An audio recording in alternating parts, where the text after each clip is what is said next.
물 치료의 핵심이다.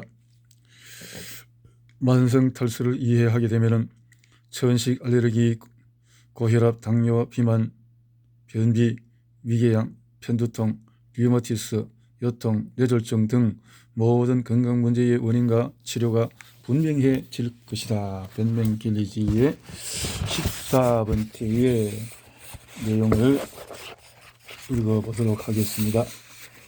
14. 그 밖의 필수 요소들, 물과 소금, 미네랄은 최적의 건강 상태를 위해 없어서는 안 될 것들이다. 또한 우리가 음식을 통해 얻는 영양분들도 중요하며 규칙적인 운동을 통해서 좋은 컨디션을 유지하는 것도 마찬가지이다.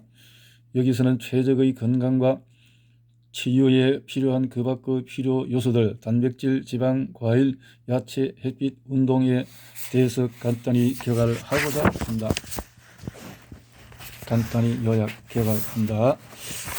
한다. 단백질은 많은 전문가들은 체중 1kg당 일일 1.1에서 1.4g의 양질의 단백질이 필요하다는 견해를 가지고 있다. 따라서 체중이 80kg일 경우에 근육을 유지하기 위해서는 하루에 104g 정도의 단백질을 필요로 한다. 이 정도의 단백질을 섭취하게 되면 몸은 단백질 보유고의 정상적인 구성을 유지할 수 있게 되므로 보유고를 무단 침입하여 일부 아미노산 보유량을 고갈시키는 일은 없을 것이다. 어린이들에게는 체중 1kg당 최소한 약 2.2g의 단백질이 날마다 기본적으로 필요하다. 고단백식품의 단백질 함량은 공급원에 따라서 매우 다양하다는 점을 명심해야만 한다. 예를 들면 달걀은 약 50g 정도가 나가는데 비해서 겨우 6g의 순단백질량을 가지고 있다. 순단백질량은 10분의 1밖에 안 되네요. 50g에서 육류는 100g당 25g이다 라고 하면 육류가 조금 높네. 고형 치즈 역시 100g당 약 25g, 슬라이스 치즈는 100g당 약 11g, 두부는 100g당 약 18g의 순단백질을 함유하고 있다. 다시 말해 단백질 식품의 전체 무게가 순단백질 무게는 아니라는 것이다. 노동력을 바탕으로 증가된 생산에 대한 높은 수요와 더불어 먹을 것이 풍족한 선진 사회에서는 일상의 단백질 섭취 권장량이 훨씬 높은 것으로 나타난다. 육체적 활동이 많을수록 몸은 더 많은 단백질 식품을 요구한다. 여분의 단백질은 손상된 조직을 보수하고 효소와 신경전달 물질을 제조하는 데 쓰이게 된다. 이제 체중 감량 프로그램에 고단백 식단이 유행하고 있다. 스트레스와 아미노산. 나는 스트레스를 계속 묵묵히 견딜 경우 몸으로부터 일부 절대 필수 아미노산, 특히 트립토판, 티로신, 시스테인, 메티오닌이 소모된다는 견해를 발표한 바 있다. 몸의 주요 기능들이 조화로운 활동을 유지하려면 이들 아미노산이 정확한 비율로 존재해야만 한다. 내가 통합체계로서의 몸의 조절이라고 이야기하는 것의 일부이다. 이들 아미노산이 몸에게 어떤 의미를 갖는 존재인지 몇몇 일면을 알아보도록 하자. 그러면 스트레스의 영향을 이해하고 체내의 주요 스트레스 신호에 대해서 경계심을 갖게 될 것이다. 개별 아미노산에 대해서 설명에 들어가기에 앞서 몇 가지 기본 지식부터 갖추기로 하자. 각기 다른 20가지의 아미노산이 모여 단백질을 이루고 있다. 또한 각기 다른 단백질은 아미노산을 선별적으로 어떤 것은 더 많이 또 어떤 것은 더 적게 혼합함으로써 만들어진다. 제조된 단백질은 각각 다른 모양과 크기를 가지고 있으며 언제나 나선형으로 회전하고 있는 3차원적인 구조를 이루고 있다. 이렇게 나선형으로 회전하는 가운데 그들은 각각 다른 면을 보여주면서 이미 정해져 있는 화학적 파트너의 관심을 끌게 된다. 그 다음 그들이 서로 통합되거나 서로에게 영향을 주게 되면서 바람직한 반응이 일어나게 된다. 바로 이러한 바람직한 반응의 총체적 결과를 통해 모든 생물체의 생명과 활동이 탄생하는 것이다. 우리가 먹는 음식은 기능에 필요한 에너지의 일부를 제공할 뿐만 아니라 단백질 생산의 원재료인 몇몇 기본적인 아미노산 또한 제공한다. 보다 묽은 용제 속에서 몸의 단백질과 효소는 더욱 활달한 움직임과 자유로운 회전을 보이며 자신의 화학적인 파트너를 찾아 짝을 이루는 데에도 더욱 효율성을 띠게 된다. 따라서 탈수는 이러한 자연스러운 움직임을 부진하게 할 수 있으며 또한 점차 노화와 탈수가 진행됨에 따라 몸의 반응이 무뎌지고 일부 감각이 소실될 수도 있는 것이다. 인체는 20개의 아미노산 가운데 12가지는 다른 원재료를 통해 제조할 수 있지만 나머지 8가지를 제조하기 위해서는 필요한 단백질과 신경전달 물질을 전량 수입에 의존해야만 한다. 이들 수입품을 일컬어 필수 아미노산이라고 한다. 그들이 없거나 확실할 정도로 충분하지 않다면 몸은 그 기능을 하지 못하게 된다. 확실하게 충분하다는 말을 사용한 이유는 많을수록 좋다는 것을 나타내기 위해서이다. 이러한 아미노산들이 필수적이라고 해서 그들을 몸에 잔뜩 채워야 한다는 뜻은 아니다. 그것은 아주 위험한 생각이다. 한 가지 아미노산의 흡수율은 양적 균형을 이루고 있는 나머지 아미노산들의 존재에 의해서 좌우된다. 한 가지 아미노산이 과다하게 존재할 경우에는 교란 효과가 생길 수 있으며 나머지 아미노산들의 대사율을 바꿔 놓을 수도 있다. 그러므로 병 단위로 제조 판매되는 아미노산을 사들이는 것은 경계해야 한다. 필수 아미노산은 이소리신, 류신, 리신, 메티오닌, 페닐알라닌, 트리오닌, 트립토판, 발린 등이다. 그러나 티로신은 페닐알라닌으로 만들어지고 시스테인은 메티오닌으로 만들어지기 때문에 티로신과 시스테인 역시 필수 아미노산으로 간주되어야 한다. 또한 알기닌이나 또 히스티딘의 제조율에는 한계가 있으므로 이들 아미노산도 본질적으로 필수 아미노산이라고 할 수 있다. 결국 필수 아미노산은 12가지이며 몸의 정상적인 기능을 보장받기 위해서는 다양한 발달 단계에 따라서 이들을 수입해야만 한다.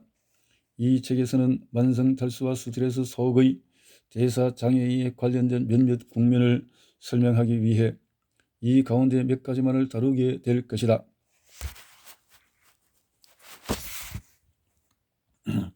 트립토판은 열에 아주 민감한 필수 아미노산이다.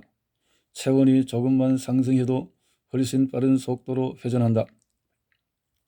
트립토판은 물에 의해 유발되는 활성열에 반응하는 것으로 나타난다. 이것은 몸에 물이 충분할 때 특히 세포막의 수력 전기 펌프 장치를 활성화하여 에너지와 열을 생성하기 위해서 물이 꼭 필요할 경우에 일부 기능을 보다 효과적으로 수행한다. 뇌혈관 벽을 통과하는 트립토판의 경로에 관련된 메커니즘은 복잡하다. 하지만 묽은 편에 속하는 혈액의 농도는 뇌와 뇌 활동의 중추 속으로 향하는 트립토판의 경로에 대단히 도움이 된다. 트립토판은 자신의 부관인 트립타민과 멜라토닌과 더불어 신경전달 물질인 세로토닌을 생성해낸다. 트립토판은 또한 손상당하고 기형적이며 부정확한 DNA 구조를 인식하여 바로잡는 본연의 역할을 가지고 있다. DNA는 하나의 생물체가 다른 생명체를 만들어내는 생명 재창조의 중심이 되는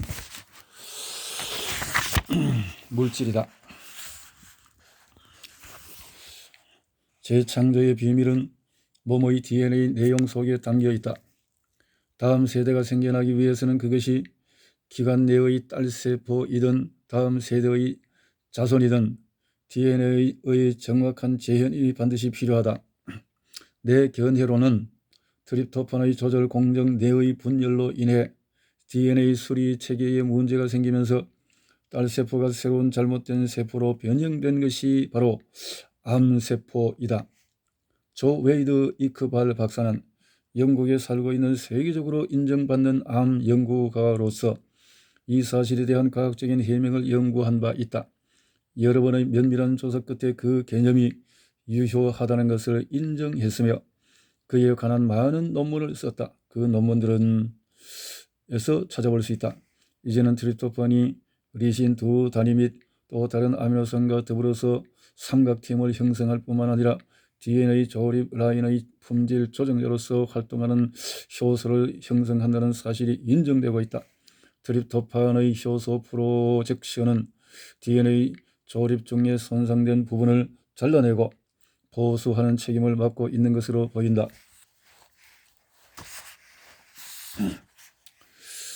뇌가 관련되어 있는 이상 트립토판은 뇌측의 순환에 도달하는 즉시 다양한 신경 전달 물질들로 변환된다. 연구에 따르면 인체의 거의 모든 문제는 뇌 중추로 반입되는 트립토판의 양이 부정적인 영향을 받을 때 확립되는 것으로 나타난다. 뇌 중추는 트립토판이 변환하여 발생시킨 신경 전달 물질들을 사용하기 때문이다. 나의 연구는 체내의 수분 정도와 뇌혈관 벽을 넘는 트립토판이 이송률 사이의 직접적인 관계를 나타내 준다. 탈수 상태에서는 뇌혈관 벽을 건너는 트립토판의 양이 더 적다.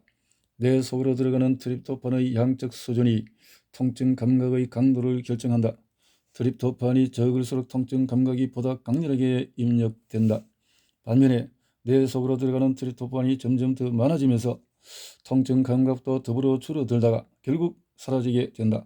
체내의 갈증 신호와 갈증과 관련된 통증 감각의 관계는 트립토판의 뇌 반입량의 감소가 있음을 나타내는 것으로 생각된다.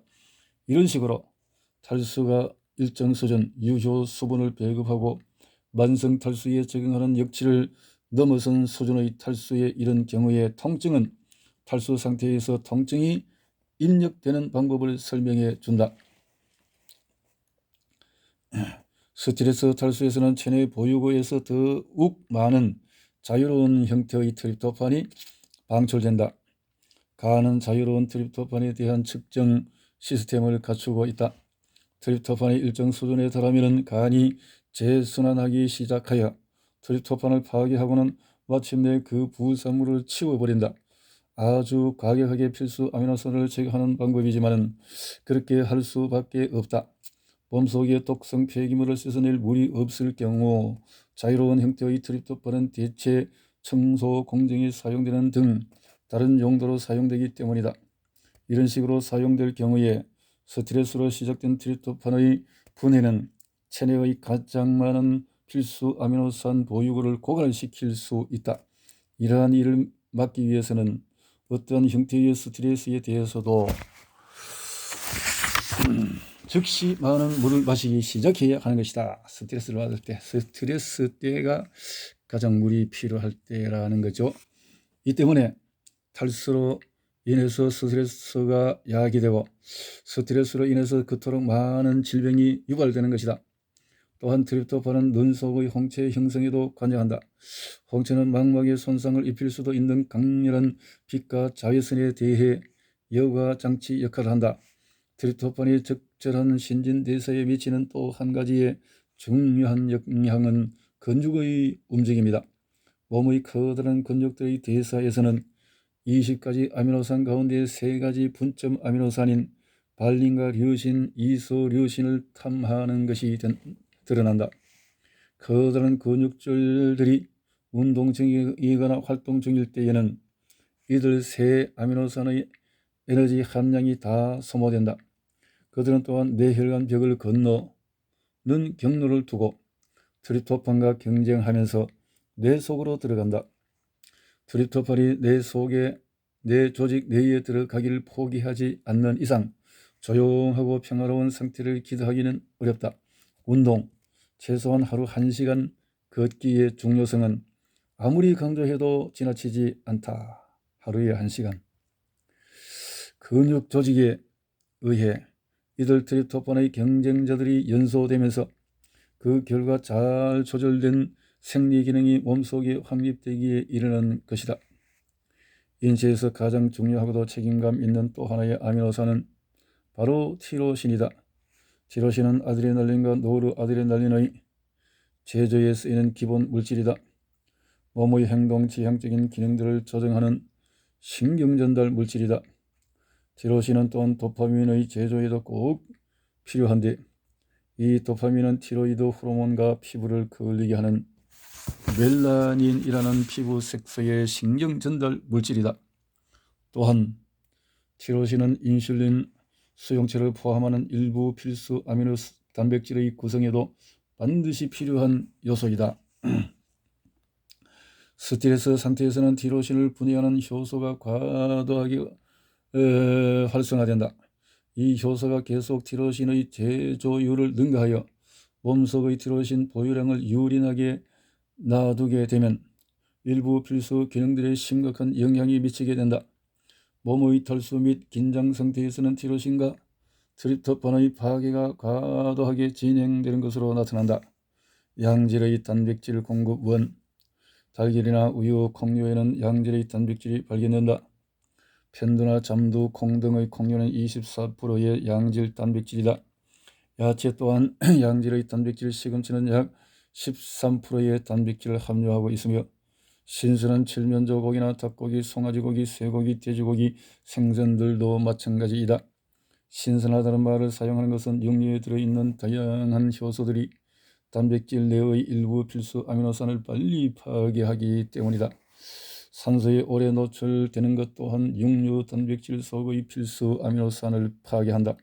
그로 인해 육류 속의 질 좋은 지방은 고약한 냄새를 풍기게 되고 영양가도 없게 된다.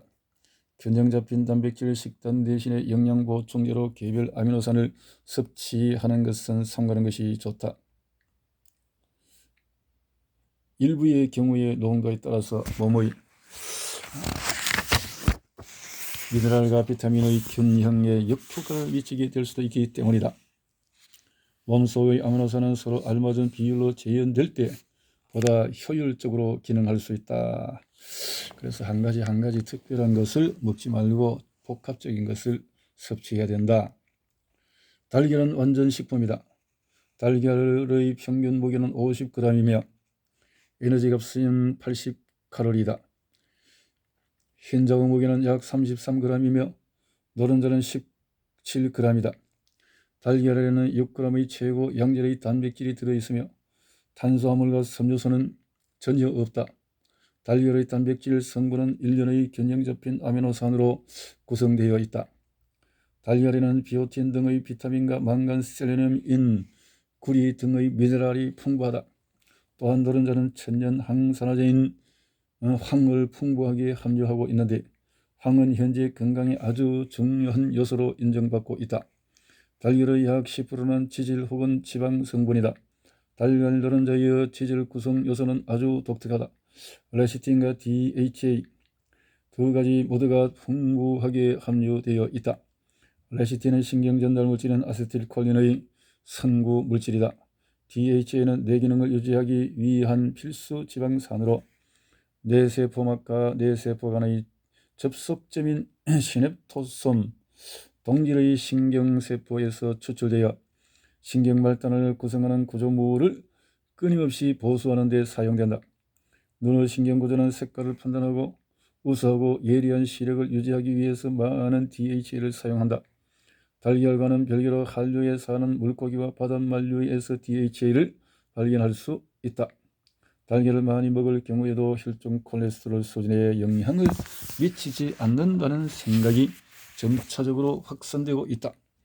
노년기의 남성이 일주일에 약 24개의 달걀을 수년간 계속 먹었지만 임상 결과에 눈에 띌 만한 콜레스테롤 수치의 상승은 없었다는 사실이 의학적으로 발표된 바 있다. 24개면은 7, 7, 7, 24, 73, 20 하루에 4개씩이네요. 하루에 3개, 3개, 4개. 다음에 심장질환의 원인인 나쁜 콜레스테롤에 대해서 말하는 사람과 마주치면 이렇게 물어보자. 혈관에서 추출하는 체내 혈액 속의 콜레스테롤 수준을 측정하는 것은 맞나요? 콜레스테롤 수준이 혈관의 플라그와 폐색의 원인인 것이 사실이라면 혈로의 속도가 느려짐으로써 콜레스테롤 비축이 더욱 늘어나도록 조장될 때 혈관이 더 많이 막힌다는 것을 깨달아야 한다. 따라서 콜레스테롤이 나쁘며 또한 심장질환의 원인이라는 가정은 잘못되고 비과학적인 것이다.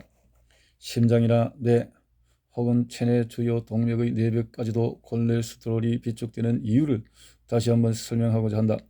탈수라는 용어는 혈액이 정말로 농축되고 산성화되었다는 것을 이루는 말이다. 산성화되고 또한 농축된 혈액은 동맥 내벽의 세포로부터 물을 빼낸다. 그와 동시에 동맥 내벽의 섬세한 세포는 수분 소실로 인해 쇠약해지고 농축된 혈액의 끊임없는 독성으로 인해서 손상된 상태에서 혈액의 빠른 돌진으로 인해서 미세한 마비를 일으키게 된다. 콜레스테롤의 많은 기능 가운데 또 한 가지는 일종의 방수 코팅 용도로서 세포막 내에 손상된 부분이 있으면 그 부분이 보수될 때까지 감싸주는 역할을 하는 것이다. 콜레스테롤은 동맥 내벽이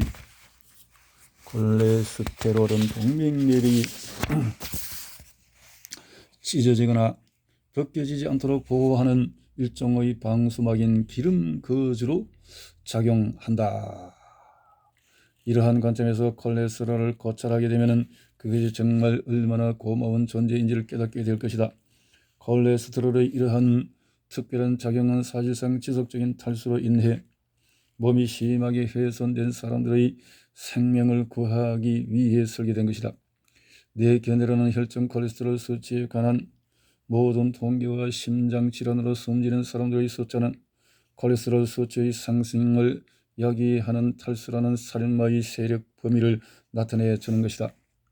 체내 콜레스테롤의 가장 중요한 또 하나의 역할은 나중에 다시 설명하게 될 것이다.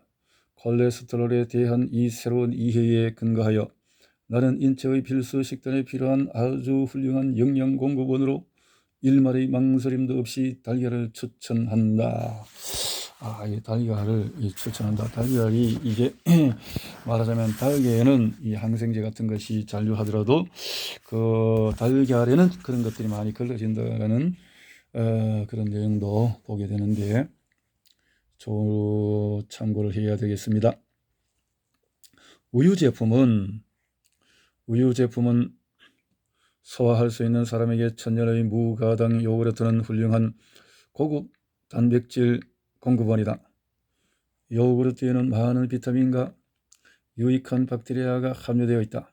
요구르트 속의 유익한 박테리아는 장관의 건강을 지켜주고 칸디다, 아구창의 원인균과 같은 독성 박테리아나 효모의 숙성을 막는 데 도움이 된다. 물론 유제품에 알레르기가 있는 경우에는 요구르트를 먹어서는 안 된다. 치즈 역시 단백질의 훌륭한 공급원이다. 신선하게 조리된 치즈는 소화하기에 보다 수월하며 내 소견으로는 달걀보다 더욱 완전식품이라고 할 수 있다. 개중에는 우유를 잘 소화하지 못하는 사람들이 있다. 이럴 경우 두유는 훌륭하게 우유를 대체할 수 있다. 만약에 두유 맛을 좋아하지 않는다면 당근 주스와 혼합함으로써 더 많은 비타민과 영양소를 얻게 되는 이점까지 얻게 될 것이다. 콩과 당근은 건강과 맛에서 모두 뛰어난 조화를 이룬다. 이런 것들이 이제 항생제라든가 다양한 어떤 안 좋은 물질들이 포함되지 않는다면 아주 큰 도움이 되겠는데요. 필수 지방은 몸의 필수 식품 요소에 속한다. 일부 지방과 기름을 이루고 있는 몇몇 핵심적인 지방산은 세포막을 제조하는 데에 주요 물질로 사용된다. 지방은 또한 몸의 많은 호르몬 제조에도 주요 성분으로 쓰인다. 성호르몬의 제조는 많은 비방을 받고 있는 콜레스테롤을 포함하여 일부 체내 필수 지방산의 존재에 의존한다. 신경세포는 끊임없이 소모되는 말단신경을 다시 제조하기 위해 이로운 지방을 필요로 한다. 필수 지방 성분은 오메가6와 오메가3이다. 오메가6는 고도 불포화 지방산으로 리놀린산이라는 이름으로 알려져 있다. 오메가3 또한 초고도의 불포화 지방산으로 알파리놀린산이라고 한다. 이들 지방산은 기름의 형태로 되어 있다. 우리 몸은 이러한 필수 지방산을 만들 수 없으므로 음식물 속의 기름을 통해 수입해야 한다. 보통 평균적인 인체의 경우에 하루에 6에서 9g의 리놀린산이 절대적으로 필요하다. 몸의 가장 필수적인 지방산인 알파리놀린산 역시 2에서 9g을 필요로 한다. 이 두 가지 지방산은 특히 뇌세포와 뇌세포 신경에 필요하다. 저런 세포막을 제조하여 신경전달의 흐름과 속도에 대한 방해를 막고 침투당하지 않도록 해야 하기 때문이다. 망막 속의 신경 종말은 사물을 인식하고 시각을 명확하게 하는 일에 관여하는데 이들 필수 지방산 중에는 특히 DHA의 높은 회전율을 가지고 있다.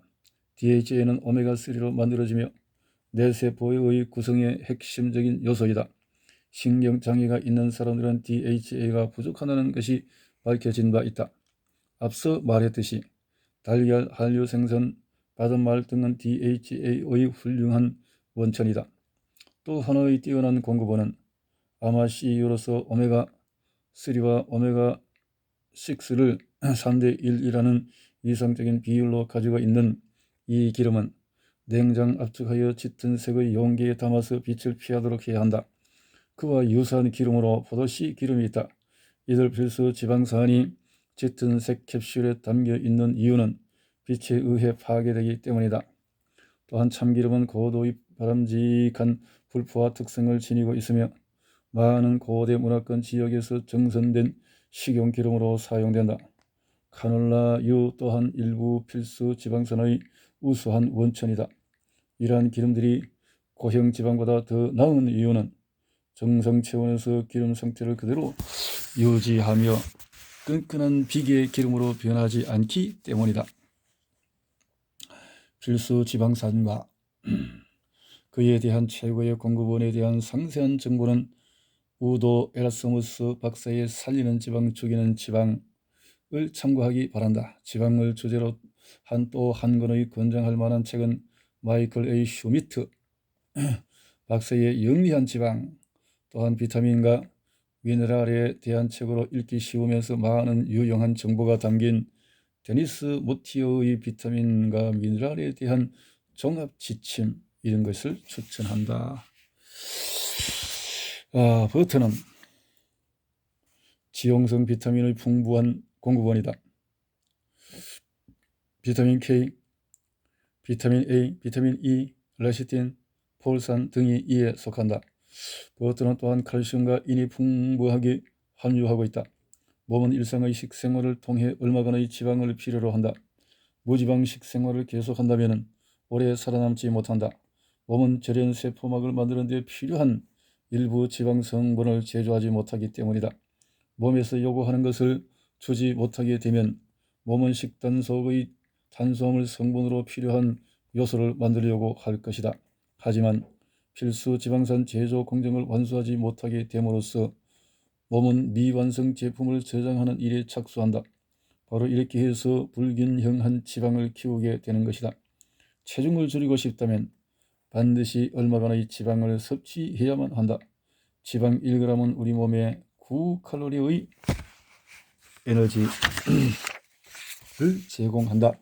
한편 최근의 연구들은 체중 감량 식단에서 적정량의 지방이 중요하다는 것을 증명해 주고 있다.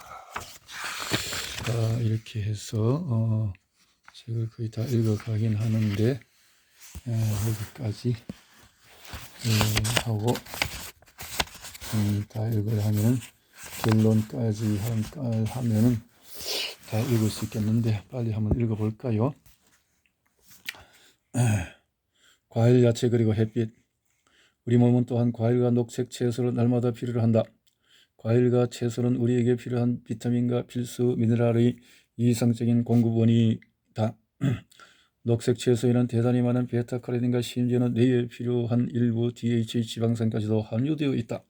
과일과 야채는 몸의 pH 균형을 유지하는 데 중요한 역할을 한다. 엽록소에는 다량의 마그네슘이 들어있다.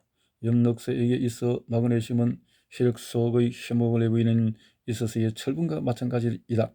바로 산소 운반책이다. 천식이나 골다공증, 암 환자에게는 햇빛이 약이다. 태양에 발생되는 빛이 피부에 비축된 콜레스테롤에 작용하여 그것을 비타민 D로 변환시킨다. 비타민 D는 뼈를 자극하여 칼슘을 만들어 뼛속에 가두도록 한다. 비타민 D는 또한 장관 내의 칼슘 흡수를 부채질한다. 칼슘은 체내의 직접적인 산중화 효과를 가지고 있으며 세포의 pH 농도 균형을 이루는 데 효과적이다. 결과적으로 천식합병증을 완화하는 데 도움이 된다.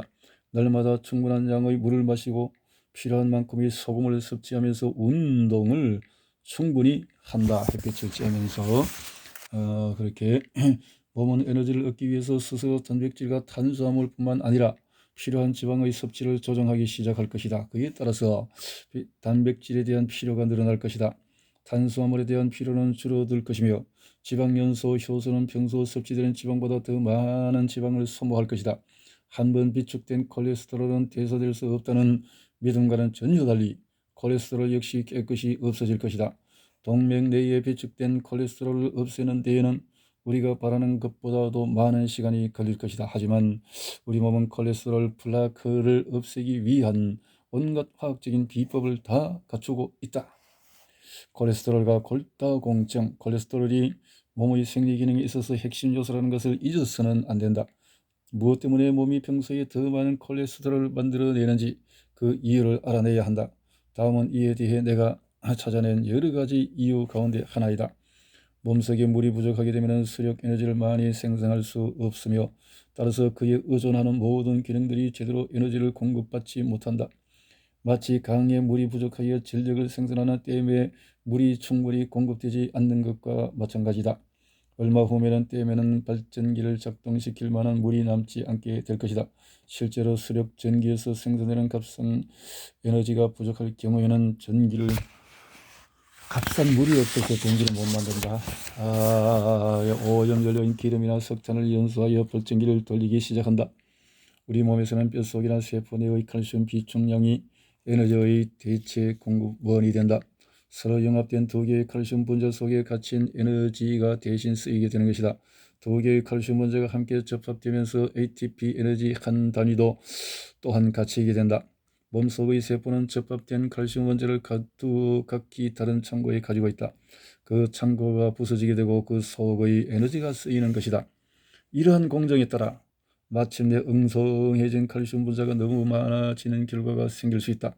그들 칼슘 분자는 타고남은 연료와 재화도 비슷하다. 다행히 소위 이 칼슘제는 쉽게 재순환이 되며 에너지가 있을 경우에는 칼슘 분자가 다시 한번 서로 접합하여 에너지를 저장한다. 마치 방전된 배터리를 충전하는 것과 같은 공정이다. 햇빛은 피부 속의 콜레스테롤을 비타민 D로 바꿔준다. 비타민 D는 칼슘을 다시 가두거나 세포 속으로 다시 들어가게 하여 뼈를 원래대로 복구시키는 일을 맡고 있다. 비타민 D는 세포막 위에 수용체에 붙어 있다. 이때 세포막을 통해서 세포로 들어가는 과정에 있는 비타민 D의 노출된 꼬리에 칼슘 한 단위가 달라붙는다. 비타민 D와 그 세포막 수용체의 칼슘이 결합하면서 그것이 일종의 자석막대와 같은 역할을 하게 됨에 따라 그 밖의 필수 요소들과 전체 아미노산의 사슬이 노출되어 있는 칼슘에 붙어서 세포 속으로 빨려 들어간다. 이런 식으로 햇빛의 에너지와 콜레스테롤에 대한 비타민 D 변환 작용은 세포의 급식 메커니즘에 직접적인 생리적인 영향을 미친다. 칼슘은 세포 내로 다시 들어가면서 다른 요소들을 함께 끌고 간다. 이런 방법으로 세포는 보수와 에너지 대사에 쓸 원재료를 인수하게 된다. 그와 동시에 세포 속으로 들어간 잉여 에너지는 칼슘 분자들을 함께 융합시키는 데 사용되어 다시 한번 칼슘 접합을 통해 예비 에너지를 저장하게 된다. 일단 체내에서 이루어지는 단계적인 화학작용의 배후 논리를 이해하게 되면 세포의 건강과 대사를 위한 콜레스테롤이 반드시 필요하다는 사실을 깨닫게 될 것이다. 보다 많은 비타민을 만들기 위해서 또한 몸속의 세포가 보다 나은 기능과 충만한 에너지로 일을 하도록 부추기기 위해서는 체내의 콜레스테롤 수준을 더욱 높이는 것이 좋다. 이제 햇빛을 이용하여 콜레스테롤을 낮추고 보다 치밀한 뼈의 형성을 촉진시키도록 한다. 이러한 설명과 표현에 대해 즉각 부정적인 반응을 보이며 흑색종을 우려할 수도 있을 것이다. 그러나 내가 세심한 검토한 바에 의하면 체내의 암은 탈수와 활동 부족, 잘못된 식생활에 의해 야기된다. 나는 20년이 넘도록 일주일에 6번 3시간씩 한낮의 테헤란의 뜨거운 햇빛을 받으며 테니스를 쳤다. 하지만 어떠한 형태에 아무도 걸리지 않았다. 사무실의 인공 조명을 받으며 책상 앞에 앉아 일하는 상태로는 정상 수준의 콜레스테롤과 골밀도를 기대할 수가 없다. 이러한 상황에서 아무도 건강 전문가를 찾게 되겠지만 그는 햇빛 에너지 전환의 메커니즘과의 상호관계를 깨닫지 못하고 있을 것이다. 결국 불완전한 신진대사의 연세로 인해 당연한 결과에 대해 질병이라고 이름을 붙일 것이다. 핵심 요소인 콜레스테롤 또한 나보다는 꼬리표를 얻게 될 것이다. 햇빛은 뼈가 변형된 고루병 어린이들이 햇빛을 쬐어서 기형을 바로잡게 되면서 처음으로 약으로서의 효과를 나타내게 되었다. 사람들은 그것을 일광욕요법이라고 불렀다. 나는 콜레스테롤의 많은 역할에 대한 과학적인 이해를 통해 노화에 따라서 콜레스테롤이 점진적으로 상승하는 것으로 해석하고 있다. 또한 간에 의해 콜레스테롤의 생산이 증가되는 것도 그것은 골밀도가 점진적으로 감소하는 것과 연관되어 있다고 본다. 나는 저밀도 콜레스테롤의 상승이 골다공증의 시작을 알리는 중요한 징후라고 생각한다. 점진적으로 아침 햇빛에 몸을 맡겨 뼈의 칼슘 흡수를 늘리게 되면 골다공증을 자연적으로 예방할 것이다. 될 것이다. 이렇게 자연적으로 예방될 수 있다. 운동으로 생존을 위한 가장 중요한 인자는 공기 다음에는 물, 소금, 음식 그리고 운동이다. 운동은 개인의 건강에 있어서 중요하다. 운동은 혈관을 확장, 근육 조직, 모세혈관. 운동은 근육질을 만들고, 운동은 지방 연소를 하고, 저장고를 향해서 선원적인 당을 에너지 공급원으로 변환시키고, 운동을 하면 근육은 일부 아미노산을 태워서 추가 연료로 사용하게 된다. 이렇게 태우지 않을 경우에는 아미노산은 체내에 해로운 독성 물질이 된다. 그러니 운동을 하자. 신경전달물 필수 아미노산은 트립토판과 티로신이다. 뇌는 트립토판을 사용하여 세로토닌과 멜라토닌, 트립타민, 인돌라민을 만드는데 이들은 모두 항우울제이다. 그래서 티로신은 아드레날린과 노르아드레날린, 도파민 제도에 사용이 된다. 이들은 싸움이나 달리기, 스포츠. 티로신의 고갈은 파킨슨 병의 주요 요인이기도 하다. 운동을 하지 않을 경우에는 근육이 분해된다. 운동을 하자. 아연과 비타민 B6 보유고 또한 소실된다. 이들 비타민 B6와 아연의 소진이 일정 단계에 달하게 되면 몇몇 정신장애와 신경계 합병증이 발생한다. 실제로 루퍼스나 근육 영양실조를 포함한 자가 면역 질환 속에서 이러한 일이 일어난다. 운동을 하면 근육 속에 보다 많은 물을 저장할 수 있게 되며 혈액이 더 이상 농축되지 않게 된다. 운동은 당뇨 환자들의 혈당을 낮춘다. 운동을 하면 간은 혈액 속에 저장되어 있는 순환하고 있는 지방으로 당을 만들게 된다. 운동은 관절의 가동을 증가시키고 관절 공동 내부 간헐적인 진공 상태를 만든다. 진공의 힘으로 인해 공동내로 물이 빨려 들어오게 된다. 유연성이 좋게 만든다. 종아리 근육은 보조 심장 역할을 한다. 튼튼한 심장 역할을 운동한다. 운동은 뼈를 강화시켜준다. 운동은 핵심 호르몬들을 생산을 증가시킨다. 1시간 동안의 걷기는 지방연소 효소를 활성화시킨다. 한번 하면은 이것은 12시간 동안 지속이 되어진다. 운동은 아드레날린에 의해서 활성화되는 교감신경계의 활동을 강화시킨다. 그래서 출린식이나 알레르기 같은 것을 해소시키게 될 것이다. 운동은 천년 아편이다. 엔돌핀과 엔케팔린의 생산을 증가시킨다. 황홀감과 마약 약을 얻으려는 하는 같은 똑같은 수준이다. 가장 좋은 운동은 스피드 운동, 과도한 근력 운동보다는 지구력 운동이 좋다. 운동을 설정할 경우에는 운동의 수명 가치를 고려해야 한다. 장거리 투자는 노년기에 접어들어서도 장거리 달리기 운동의 가치를 누릴 수 있다. 반면에 단거리 질주는 나이 든 후에도 계속할 수 있는 운동으로는 적합치 않다. 가장 좋은 운동은 걷기이다. 걷기, 수영, 골프, 스키, 스케이팅, 등산, 테니스, 스쿼시, 에어로빅 등등 있다. 이런 것들이 좋다. 결론은 활기찬 건강을 위해서 4가지 지침은 물, 소금의 균형, 뇌의 효율성을 향상시키기 위한 운동을 하자. 음료화해서 이렇게 영양식품을 제대로 섭취를 하도록 하자.